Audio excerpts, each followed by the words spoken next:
ओम साई राम सभी को। एक डॉक्टर व्यक्ति था। उस डॉक्टर व्यक्ति का एक भांजा था जो कि बहुत ही ज़्यादा परेशान रहता था।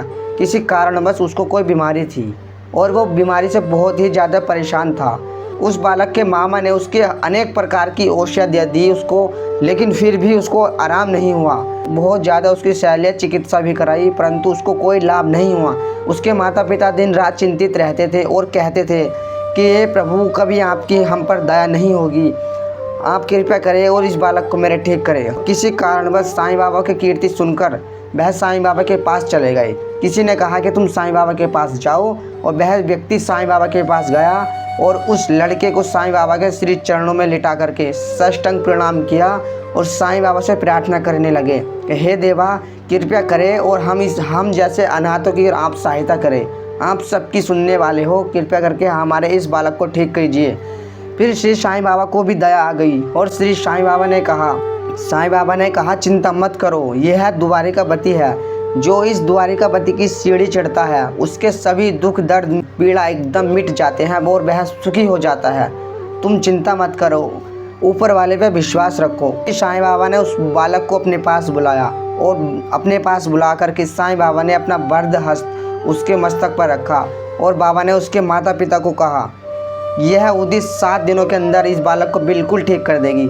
7 दिनों के भीतर 7 दिनों के अंत में वह बालक बिल्कुल ठीक हो जाएगा। आप जाइए, निश्चिंत होकर घर जाइए और बिल्कुल चिंता मत करें, ऊपर वाले पर विश्वास रखिए। साईं बाबा ने ऐसा कहा और वह तीनों के तीनों अपने गांव चले गए। 7वें दिन वह लड़का पूरी तरह स्वस्थ हो गया। ऊदी पानी में घोल करके पी और ऊदी मस्तक पर लगाई और साईं बाबा की कृपा दृष्टि से वह लड़का बिल्कुल स्वस्थ व ठीक हो गया। उस लड़के के मामा को बहुत ज़्यादा आश्चर्य हो रहा था कि साईं बाबा आखिरकार कैसे इस बालक को ठीक कर सकते हैं। हमारी औषधि से तो इसको कोई आराम ही नहीं हुआ, लेकिन साईं बाबा की ऊदी मात्र से यह बालक ठीक कैसे हो सकता है। फिर उसके मन में भी विचार उत्पन्न हुए कि हमें भी श्री साईं बाबा से मिलना है।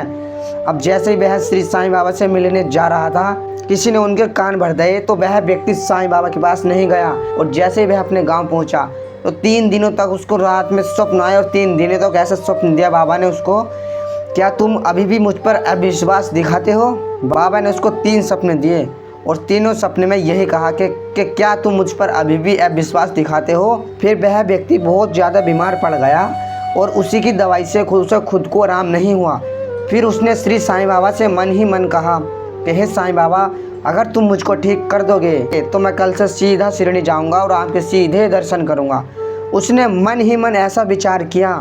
श्री साईं बाबा ने एकदम तत्काल ही उसका एकदम रोग दूर हो गया और अगले दिन वह साईं बाबा के श्री चरणों पर गिरकर साष्टांग प्रणाम करने लगा और साईं बाबा को धन्यवाद देने लगा।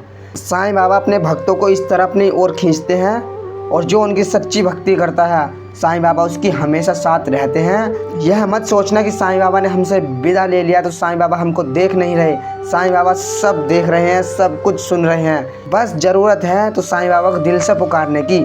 जो भी बंदा साईं बाबा को दिल से पुकारता है साईं बाबा तत्क्षण ही उसको अपना एहसास करा देते हैं। साईं बाबा ने खुद ने कहा है श्री साईं सच्चरित्र में कि मेरा भक्त जब और जहाँ मुझे स्मरण करके मुझे याद करेगा, मैं तत्काल ही वहाँ पर उसके पास पहुँच जाऊँगा। साईं बाबा पर आप भी अपना विश्वास रखें। साईं बाबा आप सब पर अपनी कृपा दृष्टि बनाए रखे। ओम साईं राम, जय साईं राम।